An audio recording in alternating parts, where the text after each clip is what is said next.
Welcome, ladies and gentlemen, once again to Train Simulator 2021.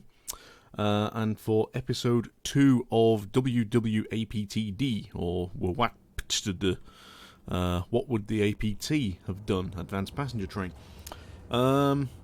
We've moved from my previous start location at London Euston about 5 minutes walk eastwards down Euston Road, and we are now at the absolutely gorgeous London St Pancras. I will try and refrain from saying St Pancras, as I often do as a slight Freudian slip, but they've modelled this surprisingly well in this game. There we go, it's a beautiful building. The time is 2 minutes to 12, and today we're going to have a quick ride up the Midland Main Line towards Bedford. Now this is part of the old LMS network from way back in the glory days of steam. This was one of the main routes to the north, up towards Sheffield and Yorkshire. But today we're not going anywhere near that far. We've only got about 50 miles to cover. So I'm going to get the APT set up, and then we can do a bit of chatting as we drive, I guess. Right, put it in forward. Set the brakes to initial. Well, let's open the doors, let the passengers on, instrument lights on. Get the headlights set to, I think it's number 3 for daytime running. Yeah, so, this is a second, but should be a bit of a shorter episode. I did a fairly comprehensive overview of the APT. This is it in its short form. I did a fairly comprehensive overview in episode 1, so if you want to hear about the history of that, then go and check out episode 1, which is, I think, an hour in length. This should be significantly shorter. Now, yeah, I'm basically doing this as a... What would happen if you haven't seen the previous episode? This thing was built in the 1970s, early 80s. It was tested up the West Coast main line, much curvier than the East Coast, so the idea being, a tilting train, we can run it quicker. It was quick. It was also horrendously unreliable, so largely scrapped, and the paints were sold off to the Italians, and then they sold us back the Pendolino about 20 years later, which is what we're still using. So it's approaching midday in Train Sim. Let's wait for that to roll around, and then we'll set off. Now, anybody who actually works in the railways will probably scream at me for breaking the speed limits. This is a what if. This train can handle much higher speeds than standard rolling stock, shall we say. So, yeah, don't worry about it from that perspective. Anyway, here we go. I'll generally stick to the speed limits within station bounds, and then open her up when we get onto somewhat more open track. It's about 15 mile an hour out of a station, which isn't reasonable because there's a lot of points and tight curves and stuff which are not good to take at high speed. That kind of thing leads to derailments, and people don't like derailments. It's bad for publicity. Anyway, yeah. Now, I don't actually know the exact journey time of this because I haven't looked that up in advance. I will do that as we just get past this 20 mile an hour thing. Basically, I want the back end of that round this corner, and then I'll just floor it, and we'll let it drive itself, and we should be good to go from there.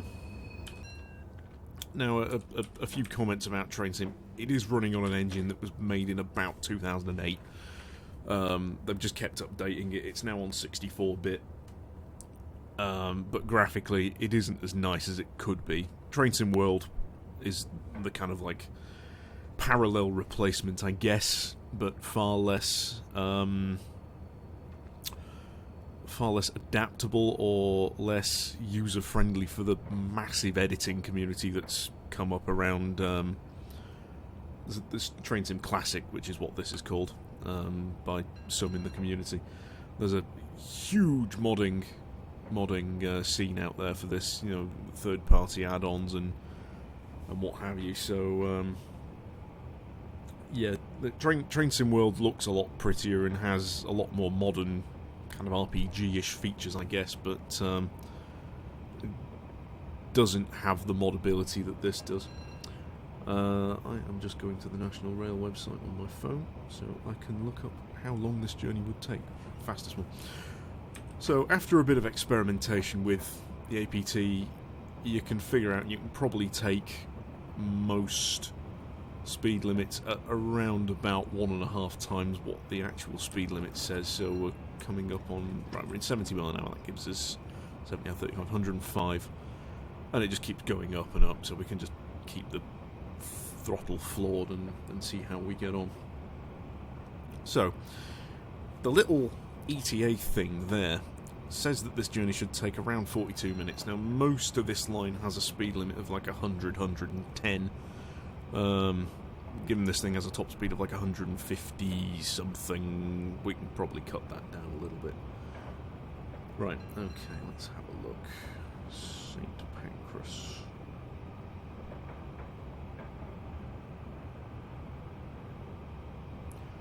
St Pancras International to Bedford.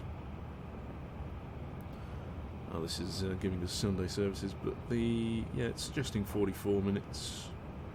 That's probably like one of these intermediate stopper trains that probably stops at a few places. I think there's significant stations along this route: St Albans, Luton Airport, and Bedford. You do get an option when you pick the route you want to drive, whether you take the regular route or the fast route. We've gone with the fast one because that skips out some of the stops. You see there the tilting kicking in as we enter the corners. Yeah, so then we go up to 90, 95. That gives us 90, 135 top speed. Add 7.5 for 95. 142, but 110's coming up, so we should be good just to leave it and let it hit as fast as it can go, I guess.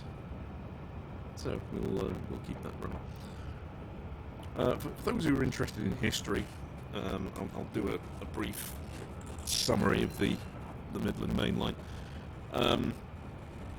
This bit I'm running at the moment is actually part of the Thameslink network, which is a pair of lines that run north to south through London up towards Peterborough via, I think those go via King's Cross. But there's a pair of subterranean platforms underneath St Pancras, which are part of the Thameslink. Those go through under the City of London, out through Blackfriars, across the bridge. There's a station on a bridge, and then South London out towards like Brighton and places down there. So this electrified bit is part of the Thameslink network. So this is what would the APT have done if it was part of the Thameslink network, I guess. Although I won't be stopping at all of the intermediate stations because stopping is a pain in the arse and I just want to go quick. Yeah, who doesn't love high speed? That's why, if you're watching this, you probably have a thing for high speed, and this is about as high speed as you can get on British Railways. At least I would hope so, anyway. So anyway, to pull information off the Wikipedia page, the Midland Main Line, or MML, is a major railway line in England. It goes from London to Nottingham, Sheffield in the north, via Bedford and a few other places. I believe it's only electrified as far as Bedford, and all the Thameslink trains are electric. Everything else that runs is diesel, basically, so yeah, you can only go so far with the electric lines. Yeah, it's basically used as an express service between London and parts of the Midlands. The West Coast Main Line serves the West Midlands. The East Coast Main Line serves a bit further east, so Peterborough, Grantham, Newark, that kind of area, part of the Midlands, and then up into Yorkshire. But yeah, this is probably a bit more Midland-ish than the alternative. Last episode, I did a run up the southern end of the West Coast Main Line, which was basically asking the question: is HS2 worth it? Because that's following part of another route through the Midlands to Birmingham, The idea being, I think HS2 is supposed to be able to do that route, which is about 110 miles, give or take, in something of the order of 45 minutes. The APT, being as good as it is, managed it, I think, in 47.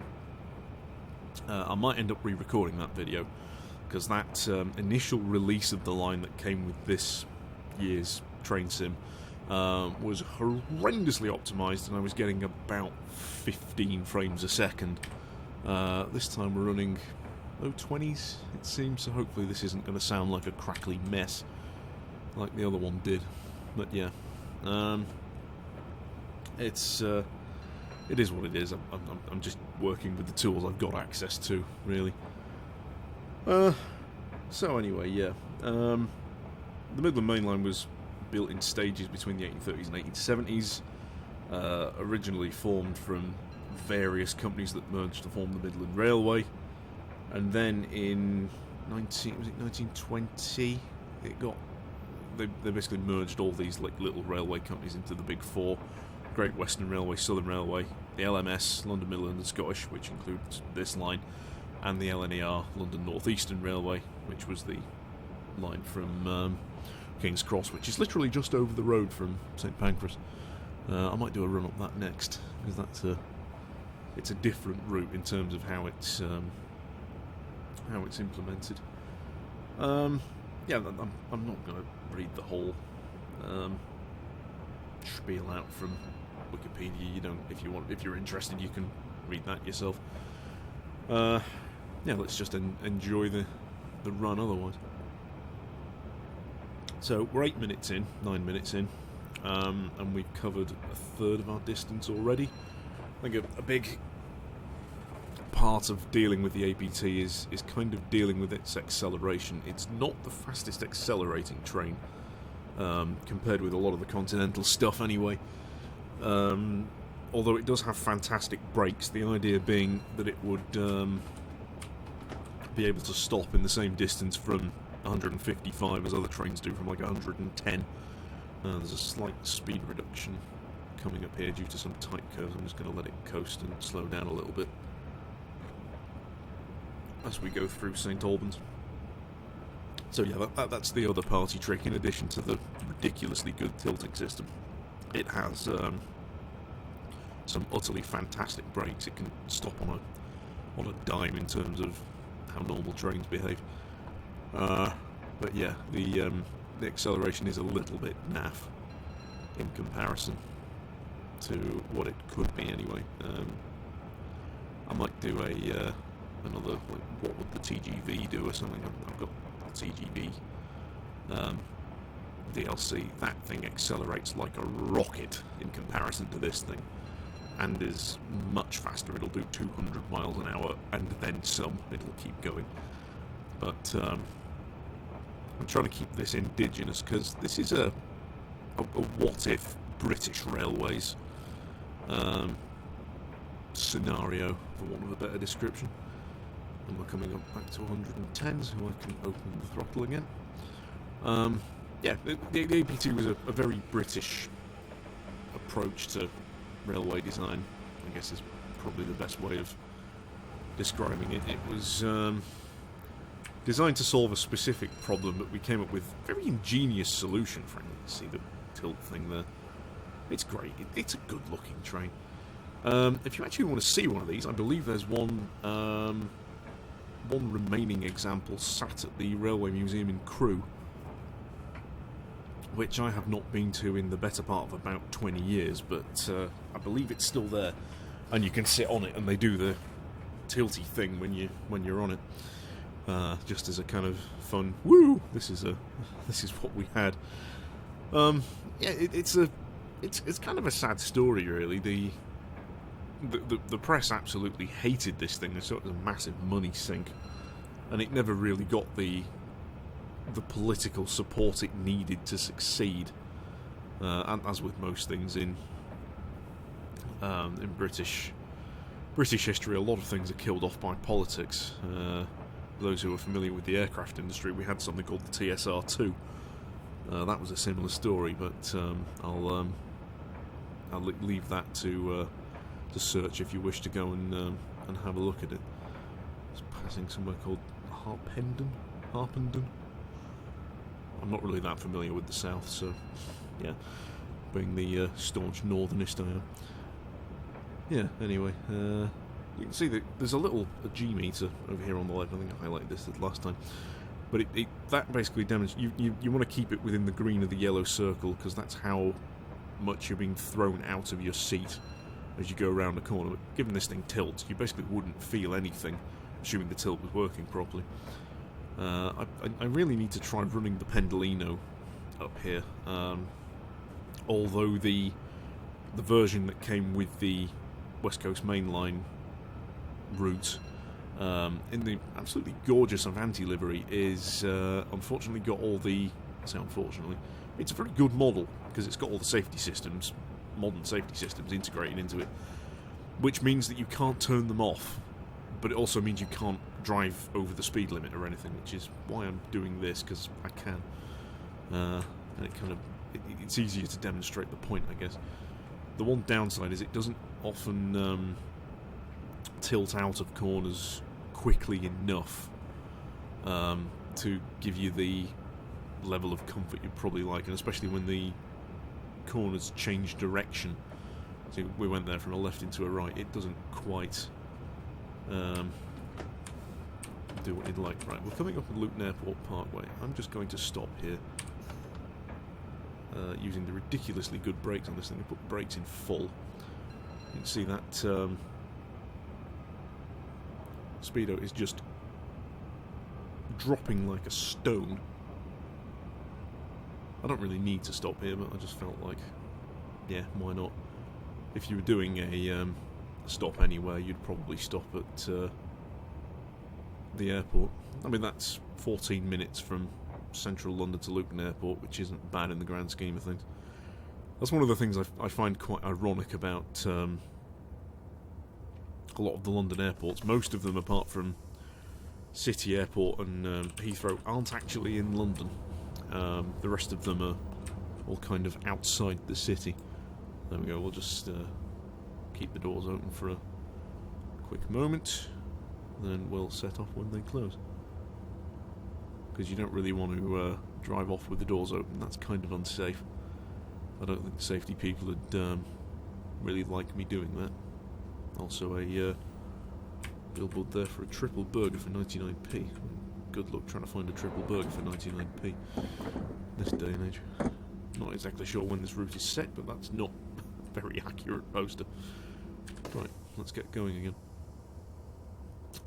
So as I said last time, the Department for Transport have a number of like classifications of stations, depending on how important they are, number of passengers, etc. The big termini like St Pancras are category A's, and you work down through to like F, which is small, tiny little halts with no staff on them. I think Bedford's a B or a C. I've not checked. Luton's a fairly important station. I'm not going to stop at Luton Town because the airport's more important than the...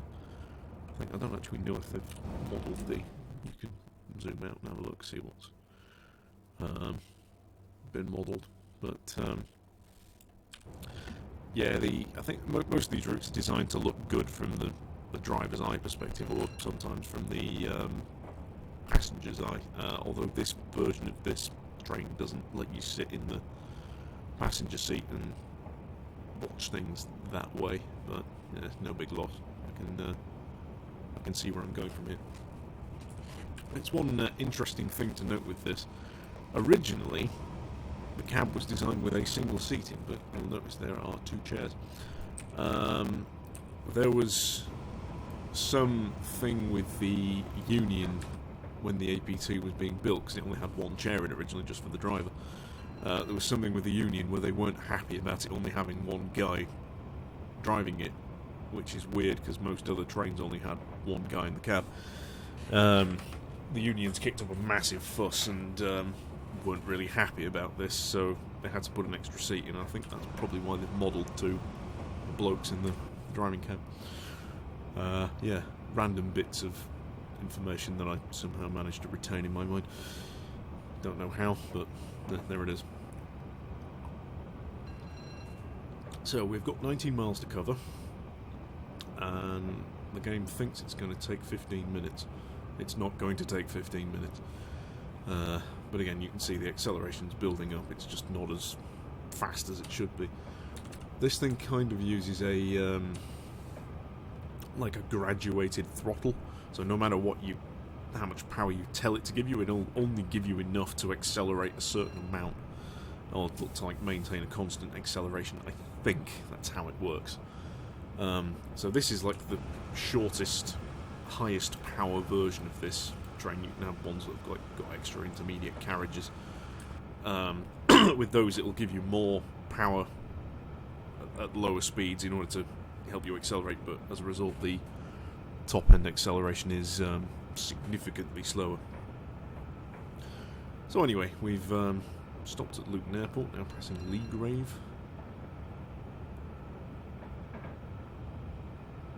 At 133, 34.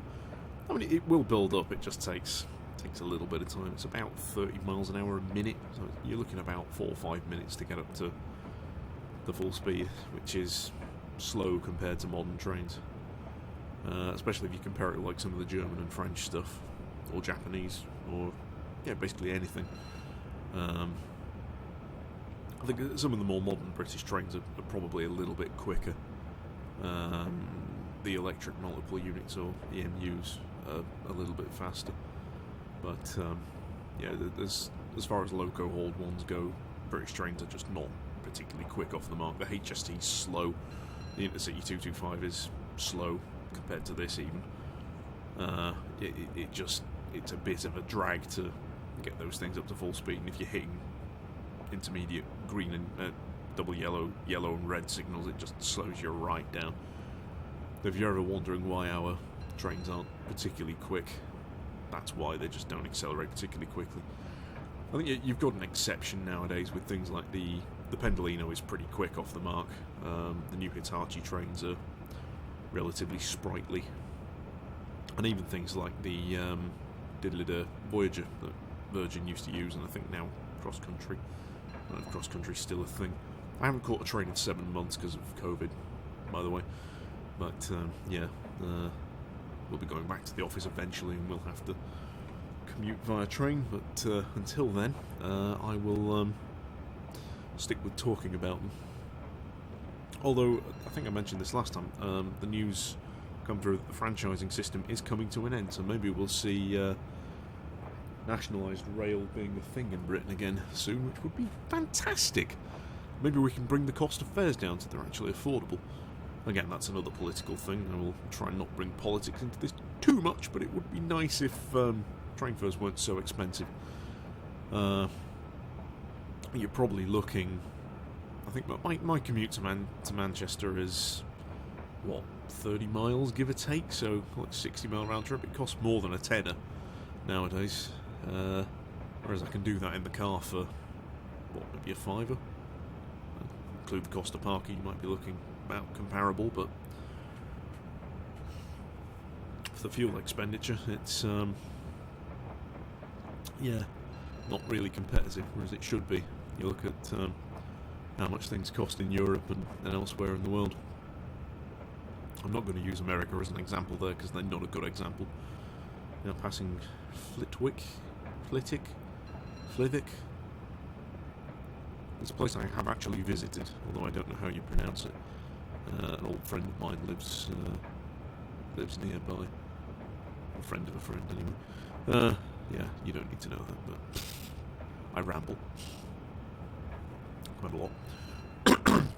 You will also see down this line there's like little sections of 100 miles an hour. That's mainly for going through tunnels. I don't see any point slowing down for that, because if you optimise the line properly, you wouldn't need to slow down. We'll keep driving at 157. Be perfectly happy with it. Here's Mr. Tunnel.